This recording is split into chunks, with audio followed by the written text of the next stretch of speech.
que le général Bafoué aurait témoigné ici.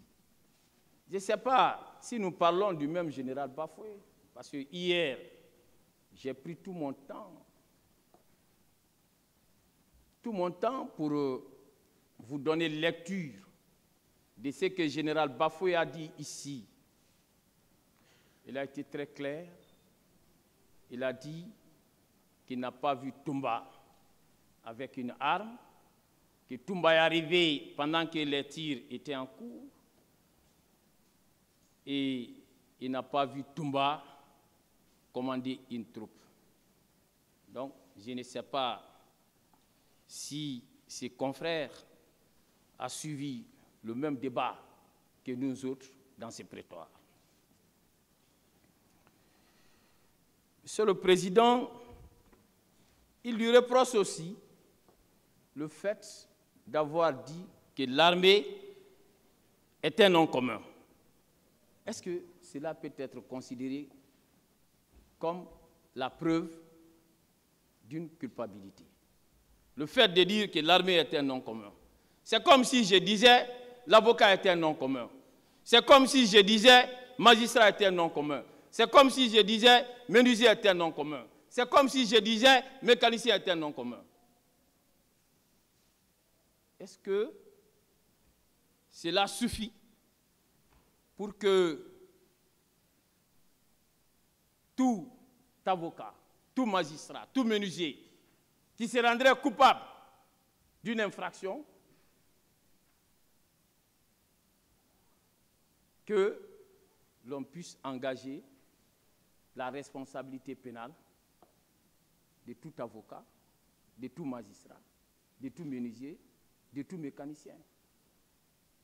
Voilà comment un tel raisonnement aussi léger ne peut être considéré comme un élément de preuve. Monsieur le Président, les mêmes confrères des partis civils ont poursuivi et dans une contradiction, parce que lorsqu'un confrère soutient que Toumba a dit qu'il n'a pas été ordonné par le président Dadis de se rendre au stade, l'autre confrère dit que Toumba aurait déclaré avoir reçu un ordre du président Dadis pour se rendre au stade. Et ses confrères déclarent ceci. Toumba a déclaré sur la radio RFI, je ne sais pas si nous avons écouté le même élément, que c'est sur ordre de Dadis qu'il aurait agi au stade du 28 septembre. Toumba ne l'a jamais dit. En même temps, il soutient qu'il existerait une contradiction entre Toumba et le commandant du salon, sous prétexte que Toumba aurait demandé à celui-ci de vérifier à 13 heures si le président Dadis est sorti ou pas. Il poursuit en disant que Toumba aurait dû vérifier la présence ou non des piquets ou du dispositif de sécurité pour savoir si le président Dadis est sorti ou non. Et il dit que cela aurait pu être une théorie possible. Théorie possible. Il enchaîne en disant que Toumba aurait déclaré dans l'audio que c'est Dadis qui lui aurait ordonné de se rendre au stade. Et va plus loin, la sympathie des partis civils et la popularité d'un accusé. Hier, j'en parlais. Alors, comme si cela pouvait être un problème.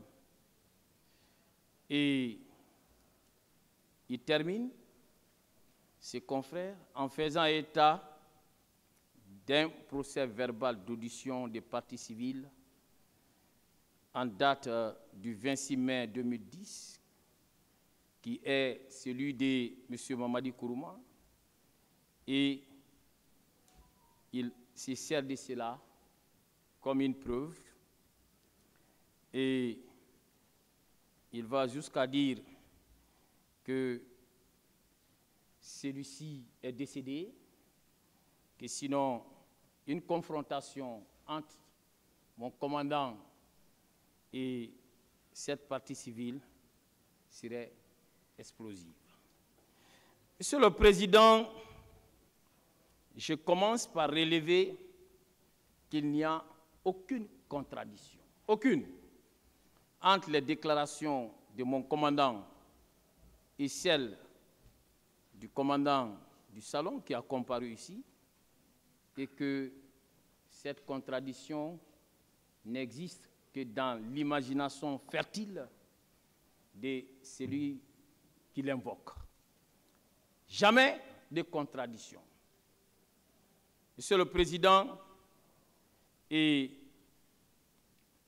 vous relèverez que mon commandant n'a jamais soutenu ici qu'il s'est adressé à 13 heures au commandant du salon à l'effet d'aller vérifier si le président Dadis est sorti ou non. Ça, il n'a jamais dit. Le primitif en fait foi. Et puisque ce procès est médiatisé, les réseaux sociaux en font foi, Monsieur le Président, à travers leurs archives. En tout cas, nous mettons au défi celui qui se prévaut de cette contradiction imaginaire d'en administrer la preuve. Monsieur le Président, vous comprenez qu'en ce qui concerne cet audio, on en fait un objet d'interprétation erronée, d'interprétation inexacte et contradictoire. Et lorsque le premier dit que mon commandant a dit qu'il n'a reçu aucun ordre, et l'autre soutient qu'il a déclaré qu'il aurait reçu un ordre, alors en invoquant cet audio. Monsieur le Président,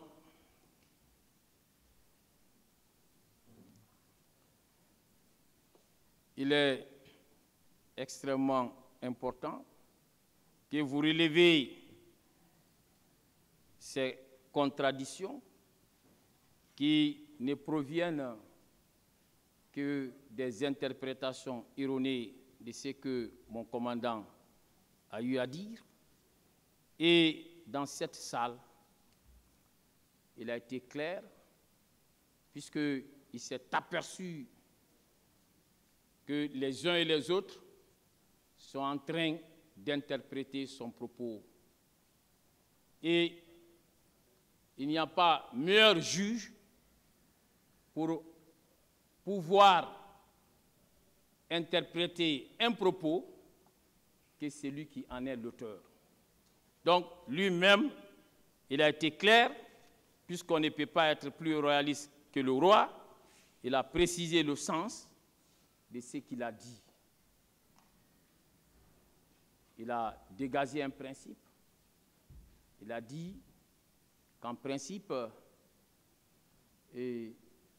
un militaire ne peut pas se rendre en un lieu sans avoir reçu un ordre. Mais, Monsieur le Président, nous sommes des juristes.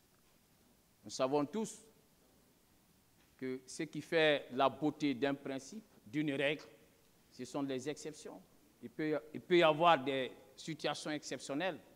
Ce fut le cas de mon commandant qui est sorti pour aller à la recherche du président Dadis.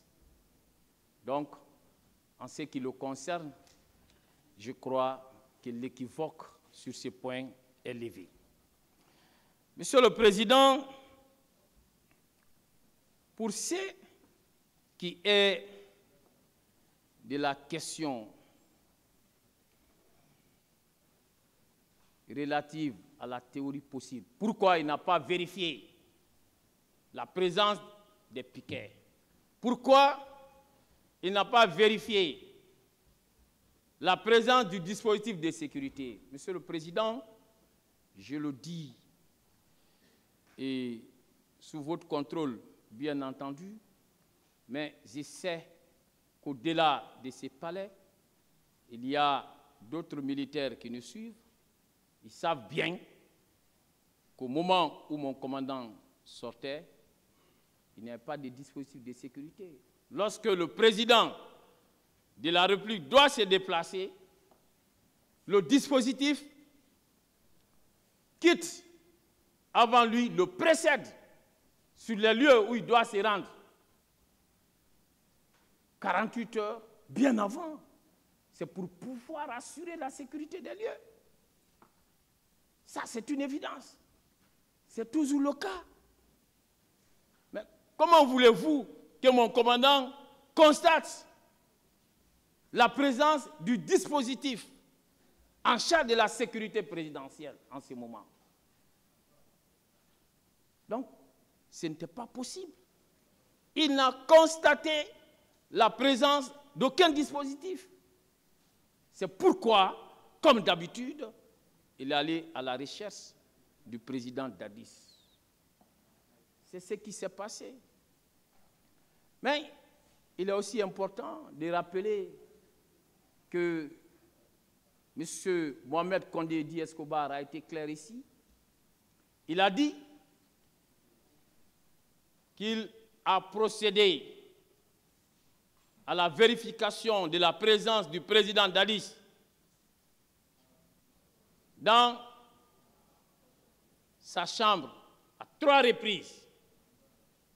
Pour la première fois, c'était entre 10h et 11h. Monsieur le Président. Pour la deuxième fois, c'était à 13h. Et pour la dernière fois, Monsieur le Président, c'était à 15h. Et nous avons tous suivi les débats ici. Et nous savons très bien que les événements malheureux sont intervenus dans les environs de 13h. Pendant l'intervalle de temps se situant entre 13h et 15h, le président Dadis pouvait sortir sans que le commandant du salon ne le chasse. Parce qu'il y avait une issue de secours. Déjà que le dispositif n'était plus en place. Ce qui a même amené mon commandant à sortir précipitamment pour pouvoir le rejoindre. Monsieur le Président, vous comprendrez que nous ne sommes pas dans la théorie, nous sommes dans les faits. Et devant vous, on ne peut pas fonder un élément de preuve sur la base de la théorie. Parce que ce que vous exigez en tant que juge pénal, c'est la certitude. Monsieur le Président,